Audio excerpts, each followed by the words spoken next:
Hello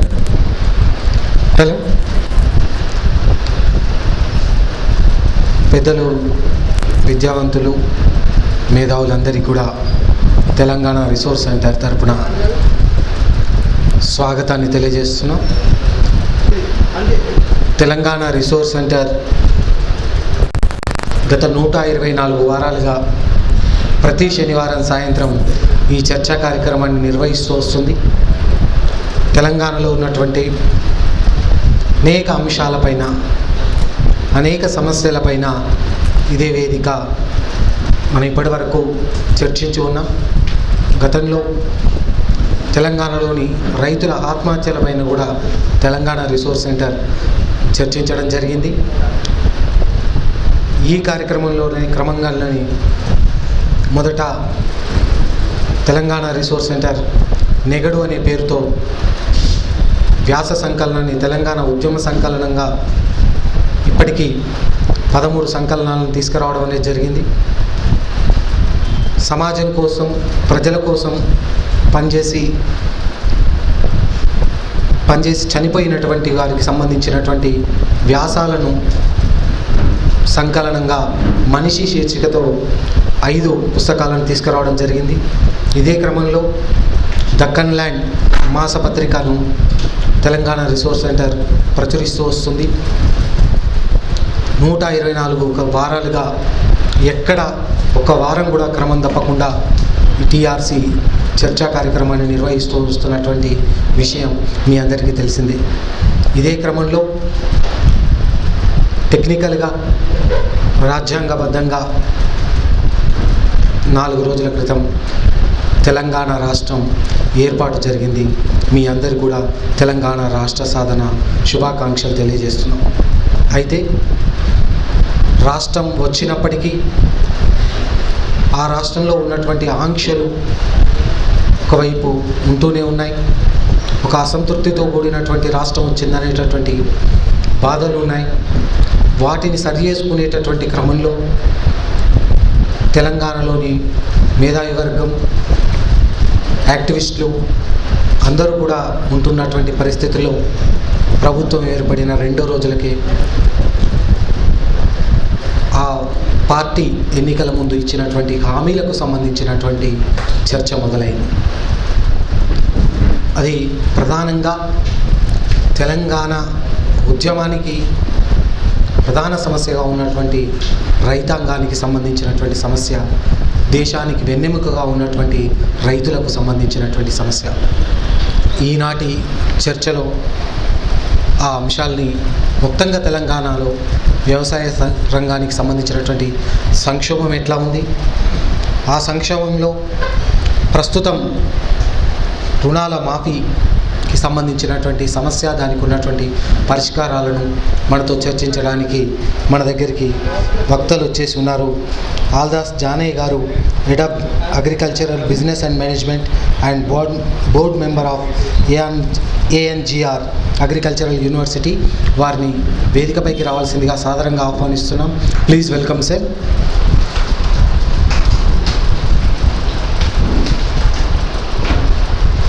Ravi గారు, associate editor, తొలకరి మాసపత్రిక, వారిని సాదరంగా వేదికపైకి రావాల్సిందిగా ఆహ్వానిస్తున్నాం. Please welcome sir. Telangana resource centre chairman Shri M Vedakumar గారిని వేదికపైకి రావాల్సిందిగా సాదరంగా ఆహ్వానిస్తున్నాం. Please welcome sir. State committee member, రైతు స్వరాజ్య వేదిక హైదరాబాద్ మరియు ఆమ్ ఆద్మీ పార్టీ నాయకులు శ్రీ కిరణ్ విసా గారిని సాదరంగా వేదికపైకి ఆహ్వానిస్తున్నాం. Please welcome sir.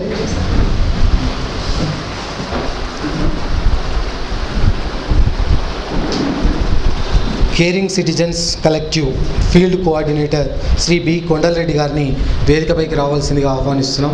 Please welcome sir. మిత్రులారా, ఇంతకుముందు మనం మాట్లాడుకున్నట్టుగా ఉన్నటువంటి ఆంక్షలు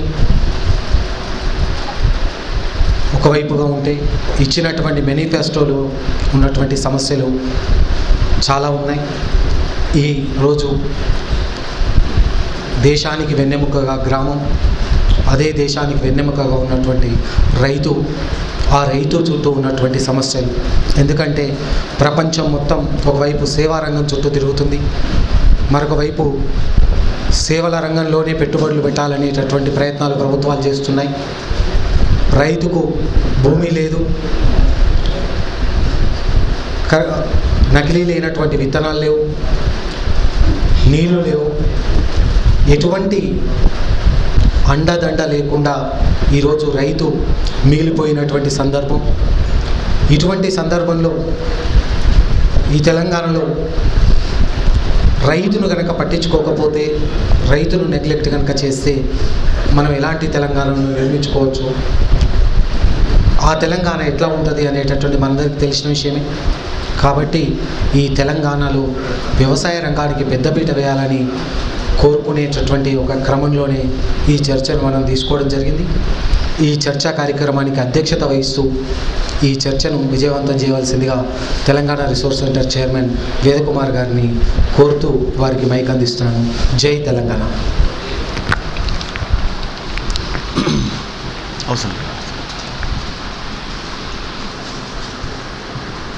టిఆర్సి కోఆర్డినేటర్ సోమేష్ గారికి కృతజ్ఞతలు తెలుపుతూ టిఆర్సి 125వ చర్చలో పాల్గొని వారి యొక్క ఆలోచనలు ఇవాళ పంచుకోవడానికి ఒప్పుకున్న ఇవాళ స్పీకర్స్కి అందరికీ కూడా స్వాగతిస్తూ, వారితో పాటు చర్చలో పాల్గొనడానికి వచ్చిన మిత్రులందరినీ కూడా స్వాగతిస్తూ, 125 చర్చలలో ఇంచుమించు నేను డయస్ మీద ఒక 4-5 సార్లు మాత్రమే కూర్చున్నానని మాత్రం అనుకుంటాను. నేను 1-2 ఎక్కువ తక్కువైనా ఇవాళ ఉన్న పరిస్థితుల్లో సోమేష్ నేను అనుకున్న పరిస్థితుల్లో నేను కూర్చోవడం, అందులో అధ్యక్షత వహించడం అనేది తెలంగాణ రాష్ట్రం. సో ఏది ఏమైనా అంటే నేను వ్యవసాయ కుటుంబం నుంచి వచ్చిన వాడిని కాబట్టి ధైర్యంగా కూర్చున్నాను అంతే. సో చాలా కీలకమైన విషయం ఇవాళ మనం డిస్కస్ చేస్తున్నామని నేను భావిస్తున్నాను. ఇవాళ ఈ చర్చలో పాల్గొంటున్న వక్తలు ఎవరైతే ఉన్నారో వాళ్ళు కూడా వారి వారి ఫీల్డ్లో నిష్ణాతులు.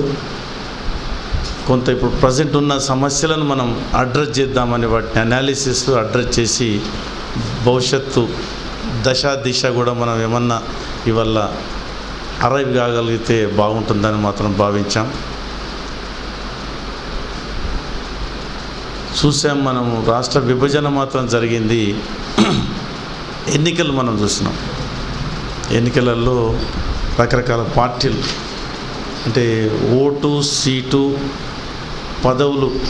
పదవులే ధ్యేయంగా నడిచిన మన ఎన్నికల సజావు. దాంట్లో పోటీపడి ఆచరణకు సాధ్యం కాని విషయాలను కూడా ప్రజలకు హామీ ఇవ్వడం, దాంట్లో ముఖ్యంగా వ్యవసాయ రంగానికి అన్ని రాజకీయ పార్టీలు ఇచ్చిన హామీలని మనం చూస్తే ఎంతవరకు వాళ్ళు ఆచరణలో పెట్టగలుగుతారనే విషయాన్ని మనం సగటు మనిషి కూడా అర్థం చేసుకునేటువంటి ఈ హామీలు ఈ రాజకీయ పార్టీలు ఇచ్చినాయి. ఆ క్రమంలో మన సంస్కృతి, భారతదేశ సంస్కృతిలో వ్యవసాయ రంగమే మన సంస్కృతి కూడా వెన్నెముక. ఉపాధి మనం ఆలోచించిన మనకు శతాబ్దాల నుంచి ఉన్న మనకు ఉపాధి అనేది ఈ మన వ్యవసాయ రంగమే. ఇక వ్యవసాయ రంగానికి వస్తే రాష్ట్రాలను మనం చూసుకున్న కొన్ని రాష్ట్రాల్లో నీరు మంచిగా అందుబాటు ఉండడం, సారవంతమైన భూమి ఉండడం, కొంత పాలసీలతో కూడా కొన్ని రాష్ట్రాలు వ్యవసాయ రంగంలో చాలా ముందుకెళ్ళి, వ్యవసాయ రంగం అంటే మనం ఒక భూమి పంట ఇవే రెండు విషయాలు కాదు, అది ఎన్నో విషయాలతో మన మనిషి జీవితంలో ఇమిడి ఉన్న విషయం. మనకు పశువు కావాలి, పాడి ఉంటుంది, ఇది ఒక ఇంటిగ్రేటెడ్ అప్రోచ్ ఇది వ్యవసాయం అనేది. కానీ పాలకులైనా ప్రపంచ దేశాలైనా వాటిని విచ్ఛిన్నం చేసి చాలా విషయాలు ఒక ట్రెడిషనల్గా సంప్రదాయ వ్యవసాయాన్ని కూడా విచ్ఛిన్నం చేసి యాంత్రికం చేసిన క్రమంలో, మిషనరీ వచ్చిన క్రమంలో కూడా ఈ వాల్యూస్ కూడా మనం విలువలు కూడా చెడగొట్టుకునే రీతిగా మనం మన వ్యవసాయ రంగాన్ని చాలా పెద్ద ఎత్తున నష్టం చేసుకున్నాం. ముఖ్యంగా పంటలు, మన ట్రెడిషనల్ పంటలు ఏంటి, మనం రాష్ట్రానికి తేడా ఉంటుంది, ప్రతి సంస్కృతి కూడా తేడా ఉన్న పంటలు.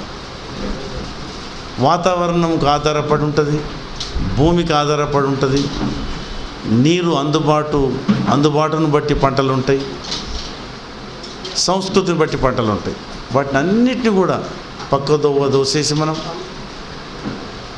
మరి పాలకులు కూడా ఈ సంస్కృతిని వచ్చిన వాళ్ళే. కానీ ఎప్పుడైతే ప్రభుత్వం చేపడతారో ఈ విషయాన్ని మర్చిపోయిన పక్షంలో మనం చాలా వ్యవసాయ రంగానికి చాలా నష్టం చేసిన వాళ్ళమైనాం. వ్యవసాయ రంగం తట్టుకోలేకపోతున్నది. అయినా ఏ ట్రెడిషనల్గా వచ్చినవాడు, నిజంగా భూమి పుత్రులు ఆ రంగాన్ని వదిలిపెట్టి పోలేరు. కాబట్టి రైతుగా మిగిలినాడు, నిజాయితీ రైతుగా ఉన్నాడు, గ్రామాన్ని పట్టుకొని ఉన్నాడు. ఎన్ని సమస్యలు వచ్చినా సరే, కరువు వచ్చినా సరే తట్టుకొని ఆ గ్రామంలో ఉన్నది ఆ భూమిపుత్రుడు, ఆ రైతే. ఈ వ్యవసాయానికి మళ్ళీ ఆధారపడిన రైతు ఎదుర్కొనే ఈ సమస్యలని రాజకీయ పార్టీలు ఒక పాపులిస్టిక్ స్టేట్మెంట్స్ ద్వారానే నడిపిస్తూ వచ్చినారు తప్ప సమస్యలు ఇప్పటివరకు అడ్రస్ చేయలేదు. మరి ఒకవేళ ఆ సమస్యలు అడ్రస్ చేసి ఉంటే మరి ఈ ఎకానమీ ఇంత భయంకరంగా ఎందుకు దెబ్బతింటుంది, మరి ఇన్ని ఆత్మహత్యలు ఎందుకు జరుగుతాయి? ప్రత్యేకంగా మనం తెలంగాణ ప్రాంతం తీసుకుంటే కూడా ఆత్మహత్యలు ఈ ప్రాంతంలో అతిగా ఉండడం కూడా దాన్ని మనం ఆ రకంగా ఆ దిక్కు మనం దృష్టి సారించి మన డిస్కషన్ కూడా ఉంటుందని నేను భావిస్తున్నాను. ఇక ఈ రుణమాఫీ విషయానికి వస్తే మనం రైతుకు రుణమాఫీ కావాలన్నా లేక సమస్యలో జటిలమైన సమస్య ఏమున్నది? ఎక్కడైనా మాఫీలు చేయడము, సబ్సిడీలు ఇవ్వడంతో సమస్య పరిష్కారం కాదు. మనం we have to empower that field to sustain on themselves in a natural form. అది లేకుండా రైతు తనంతట తను సమస్యలను అధిగమించి ముందుకు పోగలిగే రీతికి చేసినప్పుడు రైతుకు సబ్సిడీ అవసరం లేదు, రైతుకు ఈ మాఫీలు అవసరం లేదు. అంటే ఎప్పటికీ రైతాంగమే కానీ వేరే రంగాలు కూడా ఈ పాలించే ప్రభుత్వం మీదనే ఆధారపడి ఉండే రీతిగానే ఈ ప్రభుత్వాలు ముందుకు పోతున్న క్రమంలో మరి మన సమాజం, ఉద్యమ సంఘాలు మరి వారి హక్కులను సాధించుకునే రీతిలో ఎంతవరకు మనం విజయవంతమైనం అనేది మనం ప్రశ్నించుకోవాల్సిన విషయమే. కాబట్టి ఆ దిశగా ఈ సమాజం ముందుకు పోవాలని కూడా మనం కోరుకుంటున్నాం, ఉద్యమ సంఘాలు కోరుకుంటున్నాయి. కాబట్టి మన సమస్యలు పరిష్కారమైనప్పుడు ఈ ప్రభుత్వాలు మనకి రాయితీలు ఇవి మనకు అవసరం లేదు.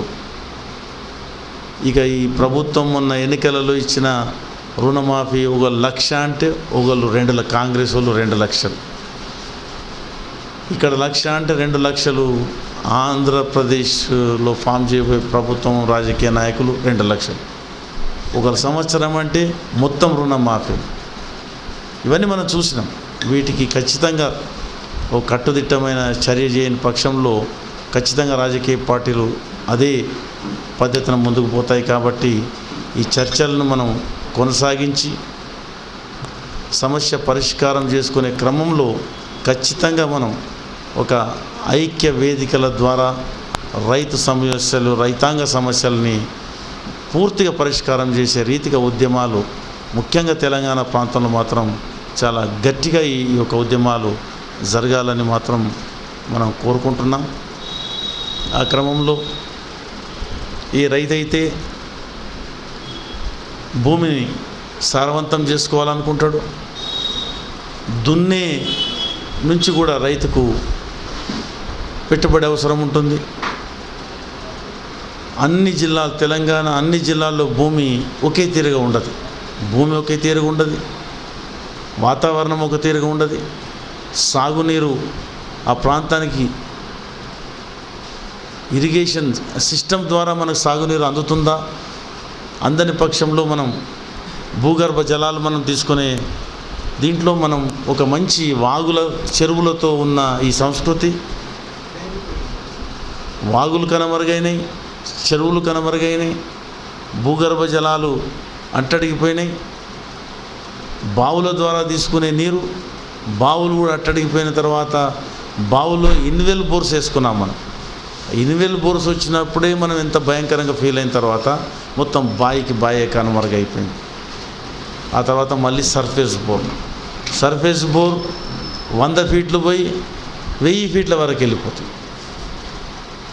మరి ఒక సన్నకారు రైతు ఇంత వెచ్చించి అంత బోరు వేసుకోవడానికి వెచ్చించడానికి అతనికి అంత శక్తి సన్నకారు రైతు దగ్గర ఉందా? కానీ ఎంతమంది దగ్గర ఎంతవరకు భూమి సంతదారుగా ఉన్నారు? భూమి సంతదారు ఎంతమంది వాళ్ళు వ్యవసాయం చేస్తున్నారు ఈ పరిస్థితిలో? మరి వాళ్ళు సాగు చేయనప్పుడు మరి ఎవరు సాగు చేస్తున్నారు? సాగు చేసేది కౌలుదారు అయితే మరి కౌలుదారు సమస్యలు ఏంటి? మరి ప్రభుత్వం ఏదైనా రాయితీలు ఇస్తే, రుణం ఇస్తే, మాఫీ చేస్తే మరి నిజంగా సాగు చేసేవాడికి అంటే ఆ కౌలుదారుకు ఏమన్నా ఈ రుణమాఫీతో ఉపయోగం వస్తుందా? ఎవరైతే భూమి యజమానికి కౌలుదారు డబ్బులు ఇవ్వాలన్నప్పుడు, సాగు చేస్తున్నప్పుడు మరి సమస్య వచ్చి వ్యవసాయ రంగంలో వచ్చే సమస్యలన్నీ కౌలుదారు ఎదుర్కొంటున్నప్పుడు మరి రాయితీలు మీరు భూ యజమానికి ఇస్తే మరి ఆత్మహత్యలు ఆగుతాయా? రైతు సమస్య తీరుతుందా? దీని మీద మనం దృష్టి సారించాలి. నాకు 20 ఎకరాల భూమి ఉంటే నేను ఒక 3 లక్షల డబ్బులు రుణం తీసుకుంటే మరి సన్నకారు రైతుకు 5 ఎకరాలు 6 ఎకరాలు సాగు చేసే రైతుకు కౌలుదారైనా పెట్టుబడికి 60,000 కావాలన్నప్పుడు మరి ఏ బ్యాంక్ అయినా కానీ పూర్తి రుణం 60,000 రుణం ఇస్తుందా? రుణం ఇచ్చినప్పుడు రైతు సమస్య పరిష్కారానికే మనం రుణం ఇచ్చినప్పుడు 60,000 అవసరం ఉన్నప్పుడు మీరు 20,000 30,000 ఇస్తే మిగతా 30,000 ఆ యొక్క వ్యవసాయదారుడు ఎక్కడి నుంచి తేవాలి డబ్బు? అది కూడా మళ్ళీ ప్రైవేటు డబ్బు తెచ్చుకోవడమే, కుదోబెట్టడమో, అప్పు చేయడమో. లేని పక్షంలో ఏవైతే ఎస్టాబ్లిష్మెంట్స్ ఏవైతే సీడ్ సప్లై,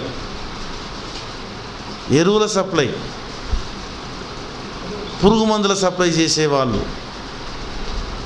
నాణ్యత లేని విత్తనాలు, నాణ్యత లేని మందులు 10 రూపాయలకు అమ్మేది 600లకు అమ్ముడు, 50 రూపాయలకు అమ్మే పురుగు మందు 700లకు అమ్ముతున్నాం. అది కూడా నాణ్యత లోపించిన మందు. విత్తనాలు పూర్తిగా కల్తీ విత్తనాలు. విత్తనమే తప్పేసినప్పుడు రైతు ఎందుకంటే 60,000 అవసరం ఉన్నప్పుడు రైతుకు 30,000 దొరికినప్పుడు ఆ 30,000 అప్పుకు పోలేక ఈ సీడ్ కంపెనీ దగ్గరనో వీని దగ్గరనో వాడు ఉద్దెరకు తెచ్చుకుంటే ఇటు నాణ్యత లేని విత్తనాలు ఇచ్చినప్పుడు మరి రైతు నాణ్యత లేని విత్తనాలు ఇస్తే రైతు ఎట్లా లాభపడతాడు? మరి దాని మీద నియంత్రణ లేదా? దీని మీద చాలాసార్లు కూడా రిప్రజెంటేషన్ అగ్రికల్చర్ కమిషనర్కు వీళ్ళకి చేయడం జరిగింది. కానీ 1-2 చిన్న ఎన్ఫోర్స్మెంట్ చేయడమే తప్ప దాని మీద పూర్తిగా ఎప్పుడు కూడా ప్రభుత్వం స్పందించినట్టు మాత్రం లేదు. 1-2 ఫర్టిలైజర్ షాపులు, విత్తనాల షాపులు, మందుల షాపులు మూసేయడం జరుగుతుంది తప్ప పెద్ద ర్యాకెట్ మనకు ఈ నాణ్యత లేని విత్తనాల ర్యాకెట్, నాణ్యత లేని మందుల ర్యాకెట్, వాటి యొక్క ప్రైజ్ మీద హద్దులు లేని ప్రైజులు, ఇది రైతును చాలా సమస్యకు గురి చేస్తుంది. ఇకపోతే మరి సాగునీరుకి ఖచ్చితంగా మనం ఈ ప్రభుత్వం అంటే మనకు భారతదేశానికి స్వతంత్రం వచ్చిన తర్వాత ఖచ్చితంగా ప్రభుత్వాలు పూర్తిగా ఫెయిల్ అయినాయి మాత్రం మనం భావిస్తున్నాం. ఏవైతే ఇరిగేషన్ ప్రాజెక్టులు మనం తలపెట్టుకోవాలనో, ఒక ప్రాంతం గురించి మాట్లాడితే మనం తెలంగాణ ప్రాంతం గురించి మాట్లాడినా ఇన్ పర్టికులర్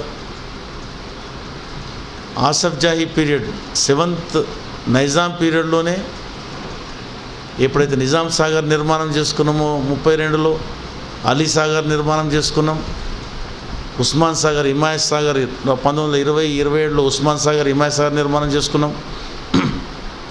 ఆ 2 జంట జలాశయాలు మూసీ నది ప్రవాహానికి హైదరాబాద్ ప్రాణ నష్టము పెద్ద ఎత్తున జరుగుతున్న క్రమంలో ఈ 2 జలాశయాలు మూసీ నదికి అడ్డంగా నిర్మాణం చేసుకొని బ్యాలెన్సింగ్ రిజర్వాయర్స్ నిర్మాణం చేసుకొని 100 సంవత్సరాల పైచిలకు కూడా త్రాగడానికి హైదరాబాద్కు సరిపోయే నీటిని సమకూర్చుకోవడం, 24 కత్వాలు నిర్మాణం చేసుకొని 20,000 ఎకరాలకు సాగునీరు ఇవ్వడానికి అటువంటి తయారు చేసుకున్న క్రమంలో అదే ప్రభుత్వం, అదే రాజు అప్పర్ కృష్ణ, భీమా అనే ఒక ప్రాజెక్టులు కూడా కృష్ణానదికి తలపెట్టడం, మనకు సెంటర్ నుంచి కూడా నీరు అలొకేషన్ కావడం, స్వతంత్రం వచ్చిన తర్వాత కూడా హైదరాబాద్ స్టేట్కు కూడా నీటి కేటాయింపులు జరిగిన క్రమంలో ఈ అప్పర్ కృష్ణ, భీమానే కాక చాలా మైనర్ ఇరిగేషన్ ప్రాజెక్టులు, మీడియం ఇరిగేషన్ ప్రాజెక్టులు కూడా ప్రపోజల్ తీసుకురావడం, అవి గిట్ట ముందుకు సాగిన పక్షంలో ఖచ్చితంగా తెలంగాణలో చిత్తశుద్ధితో చేయకున్న కనీసం 50-60 లక్షల ఎకరాల భూమి మనకు ఇరిగేషన్ ప్రాజెక్ట్స్ ద్వారా సాగుకు అవకాశం వచ్చేది ఉండే. కానీ ఈ ప్రాంతంలో ఈ 10 జిల్లాల్లో 1,20,00,000 ఎకరాల భూమి మనం ఇరిగేషన్ ప్రాజెక్ట్స్ ద్వారా సాగు మనం అందించే అవకాశం మనం ఈ ప్రాంతానికి ఉన్నది. పాలకుల చిత్తశుద్ధి ఉంటే మనం ఇవి అందించగలుగుతాం. కానీ ఈ పూర్తిగా విఫలమైన మనం ఆంధ్రప్రదేశ్లో విలీనమైన తర్వాత ఈ ఏ ప్రాజెక్టును కూడా మనం ముందుకు తీసుకుపోలేకపోయినాం. ప్రాజెక్టులను పూర్తిగా అవి ఆపేయడమే జరిగింది. ఆ రకంగా ఈ ప్రాంతం ఏ మహబూబ్ నగర్ జిల్లా అయితే 36 లక్షల ఎకరాలు సాగుకున్న భూమి ఉంటే ఆ జిల్లా భారతదేశంలోనే ఒక మోడల్గా ఉండగలిగిన జిల్లా ఆ ప్రాజెక్టులు మనం పూర్తి చేసుకున్న పక్షంలో ఆంధ్రప్రదేశ్లో విలీనం కాకుండా 56లో 60-62 వరకు మాత్రం ఖచ్చితంగా మహబూబ్ నగర్ జిల్లా సస్యశ్యామలమైన జిల్లా ఉండేది. కానీ విలీనమైన తర్వాత అన్నిటికంటే వలసలు భారతదేశంలోనే అతి వలసలు వెళ్ళిన జిల్లా మహబూబ్ నగర్ జిల్లా ఇవాళటి వరకు కూడా. దీంతో ఒక చిన్న ఉదాహరణ, ఎక్కువ సమయం తీసుకొని స్పీకర్స్ ఉన్నారు, వక్తలు మనకి ఇవాళ సబ్జెక్ట్ మీద ఎక్కువ విషయాలు మనం తెలుసుకోవాలి కాబట్టి ఇది ఉదాహరణ మనకు జరిగిన సమస్య. ఇటువంటి ప్రాంతంలో అయినా ప్రభుత్వం కనికరం లేకుండా ఏ రాజకీయ పార్టీ పరిపాలించినా ఈ ప్రాంతంలో అందరికంటే ఎక్కువ నష్టపోయింది రైతాంగం. కాబట్టి ఇప్పుడు మరి తెలంగాణ కోసమే, తెలంగాణ రాష్ట్ర విభజన తెలంగాణ కోసమే ఏర్పడ్డ ప్రభుత్వం మరి రైతాంగ సమస్యలు తీర్చిదిద్దాలంటే ఈ రుణమాఫీ విషయం ఏదో ఎన్నికల ప్రక్రియలో మాటిచ్చినా ఆ ₹1,00,000 పంచాయతీ ఏదో తింపినా కానీ నిజంగా ఈ రైతాంగాన్ని కాపాడుకొని వ్యవసాయ రంగాన్ని కాపాడుకొని ఒక సుస్థిరమైన వ్యవసాయ రంగాన్ని ఈ ప్రాంతానికి రాష్ట్రానికి ఇవ్వాలనేటువంటి ఒక అడుగులు ఎటువంటి రాష్ట్ర ప్రభుత్వం వేస్తుంది అంటే చిన్నకారు రైతు వ్యవసాయం చేసుకోవడానికి కావాల్సిన పెట్టుబడి ఇవ్వాలి, నాణ్యమైన విత్తనాలు ఇవ్వాలి, నాణ్యమైన పురుగు మందులు ఇవ్వాలి, ఫర్టిలైజర్ సమయానికి అందించాలి. మరియు ఈ ప్రాంతంలో ఎన్ని ఇరిగేషన్ ప్రాజెక్ట్స్ ద్వారా మీరు వ్యవసాయ రంగానికి నీరు ఇచ్చినా ఖచ్చితంగా మనకు విద్యుత్ అవసరము.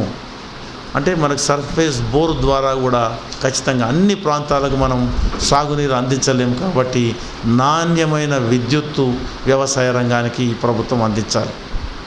దీంతోపాటు ప్రకృతి వైపరీత్యాలకు కూడా గురైన వ్యవసాయ రంగానికి వెంటనే ప్రభుత్వం ఆదుకోవడం అంటే ఆ ఇన్సూరెన్స్ విషయమే. కానీ రేపు మార్కెట్ ధర కూడా ఎంతైతే రైతు ఒక కందికి, ఒక మొక్కజొన్నకు, ఒక వరి పంటకు, ఒక చెరుకు పంటకు సగటున ఈ ఎక్స్పర్ట్స్ సూచించిన మేరకు ఎంత ఖర్చు పెడతాడో అంత మాత్రం ఖచ్చితంగా ఆ రైతుకు ప్రభుత్వం హార్వెస్టింగ్ అయి మార్కెట్కి తీసుకుపోయే క్రమంలో రైతుకు అందించాలి. నష్టపోయిన పక్షంలో రైతు మార్కెట్కి తీసుకెళ్తే ఆ మార్కెట్ యార్డ్లను ఖచ్చితంగా మనం పూర్తిగా అడ్వాన్స్ చేసి కావాల్సినటువంటి సదుపాయాలు అందులో ఏర్పరిచి ఈ వర్షానికి కూడా, అతి వర్షానికి కూడా అక్కడ సమస్యలు జరగకుండా నీటి ముంపు గురవుతున్నాయి.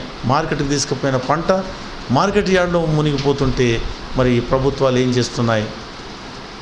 వీటికి పూర్తిగా ప్రభుత్వం మద్దతు ధర అయితే రైతు ఎంతైతే సగటు ఎకరానికి ఎంత ఖర్చు పెడతాడో అంత ప్రభుత్వం ఇచ్చేటువంటి ఒక అడుగులు వేయాలని, ఆ దిశలో మనందరం కూడా పనిచేయాలని, ఈ యొక్క వెంటనే ఇరిగేషన్ ప్రాజెక్ట్ ద్వారా కూడా రైతుకు ప్రతి జిల్లాకు కూడా ఒక యావరేజ్గా ఎన్ని ఎకరాలకు ప్రతి సంవత్సరం కూడా ఇరిగేషన్ నీరును అందుబాటు చేయగలుగుతారనే విషయాన్ని కూడా ఈ యొక్క రాష్ట్ర ప్రభుత్వం వెంటనే తెలపాలని, రైతాంగం పక్షాన మనం అన్ని సంఘాలు ఏ రంగంలో ఉన్న సంఘాలైన రైతాంగానికి మాత్రం అందరూ మద్దతు ఇచ్చినప్పుడే ఈ సమస్యకు పరిష్కారం అవుతుందని భావిస్తూ టీఆర్సీ వెంటనే ఈ రైతాంగం పట్ల మనం చర్చిద్దాం, విషయాన్ని అవగాహన చేసుకుందామనే కారణంగా ఇవాళ ఈ సమస్యను తీసుకున్నాం.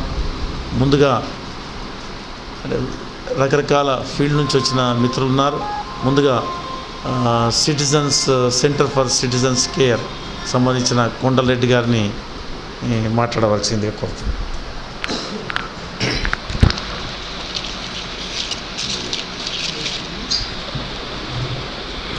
అందరికీ నమస్కారం సార్. నా పేరు కొండలరెడ్డి. మామూలుగా నేను కేరింగ్ సిటిజన్స్ కలెక్టివ్ రైతు స్వరాజ్య వేదికలో పనిచేస్తాను. తర్వాత ఏంటంటే ఎక్కువ రైతు ఆత్మహత్య కుటుంబాల గురించే మేము గత 7-8 సంవత్సరాలుగా పనిచేస్తున్నాము. అయితే మేము మొన్న అనుకున్నది ఏంటంటే రుణమాఫీ సందర్భంగా కొంతమంది రైతులను కలిసి అసలు రుణమాఫీ వర్తిస్తుందా, ఎవరికి వర్తిస్తుంది, వాళ్ళ గురించి కొద్దిగా మాట్లాడాలనే ఉద్దేశంతో అనుకున్నాం. అందులో భాగంగానే మొన్న వరంగల్ జిల్లా గీసుకొండ మండలంలో శాంపిల్గా ఒక 50 మంది రైతులను, అంటే ఎక్కువ రైతు ఆత్మహత్య కుటుంబాలు ఉన్నారు, తర్వాత మామూలు రైతులు ఉన్నారు, 50 మంది రైతు ఆత్మహత్య కుటుంబాలను కలిసాము. ఇప్పుడున్న ట్రెండ్ ప్రకారం, అంటే నిన్న మొన్న పేపర్లో వచ్చిన దాని ప్రకారము 2013 జూన్ నుంచి రుణాలు తీసుకున్న వాళ్లకు వర్తిస్తుంది అనే దాని ప్రకారమే మేము కూడా సర్వే చేయడం జరిగింది. 50 కుటుంబాలలో ఒక్క కుటుంబం కూడా మాకు రుణమాఫీ వర్తిస్తుందని చెప్పలే. ఎందుకు విషయం ఏంటంటే వాళ్ళందరూ గత ఆత్మహత్యలు చేసుకున్న కుటుంబాలేమో వాళ్ళ భర్తలు ఉన్నప్పుడు అయిన అప్పులు అవి, తర్వాత మిగతా వాళ్ళేమో 3 ఏళ్ల కిందట 4 ఏళ్ల కిందట జరిగిన అప్పు. చాలామంది ఇంకా అన్న విషయం ఏంటంటే గవర్నమెంట్ లోన్ల కంటే ఎక్కువ ప్రైవేట్ లోన్లు ఉన్నాయి చాలామందికి. మనకు ఆల్రెడీ తెలుసు, ఒక సర్వే చేసింది, మొత్తం 4000 మందిని సర్వే చేస్తే 3400 మంది ప్రైవేట్ లోన్లే ఉన్నాయి, కేవలం 600 మందికే గవర్నమెంట్ లోన్లు ఉన్నాయి. కాబట్టి ఎవ్వరికి కూడా ఈ రుణమాఫీ వర్తిస్తుంది అని చెప్పలే. పోనీ ఏ నిబంధనలు లేకుండా అది ఎప్పుడైనా తీసుకున్నా సరే, బ్యాంక్ బంగారు పెట్టి తీసుకున్నా సరే, ఏది పెట్టుకున్నా సరే, ఎటువంటి నిబంధనలు లేకపోతే కొంతమందికి దాంట్లో కూడా 7-8 మందికి 50 మందిలో వర్తిస్తుంది. కానీ ఈ రకంగా 1 year అనే దాని ప్రకారం అయితే ఏ ఒక్క కుటుంబానికి వర్తించదని